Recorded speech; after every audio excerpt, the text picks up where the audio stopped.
એ ભાઈ તમને ખબર છે હું એવો ફેંકું છું ને કોઈનું કઈ ન આવે. તું હું ફેંકતો? હું ફેંકું ને તો બધા અહીંયા જાય. તમે બે હું ફેંકતા હું ફેંકું ને એટલે ખોટું હોય ને તોય સાચું લાગે. હવે એ બધી લપ રહેવા દો, એ ફેસલો ગામના સરપંચ કરશે. હાલો બધા એની પાસે હાલો. હાલ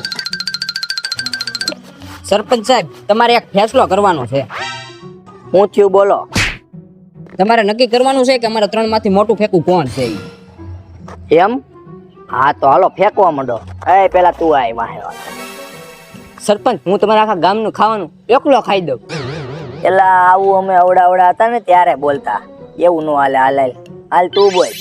સરપંચ, હું એક ઘૂસ તો હાથીને મારું ને તો હાથીને પાડી દઉં. એટલે આ બધું જૂનું થઈ ગયું, આવું નો હાલે. હજી કઈક સારું ફેંકો. સરપંચ, હમણાં હું ગામમાં આવતો હતો ને ત્યારે પાદરે 5 બાયું હાવ શાંતિથી બેઠી. હા, જો આને કહેવાય ફેંકો. સુરત પશ્ચિમ માંથી ઉગે પણ 5 બાયું કોઈ દી શાંતિથી બેહે.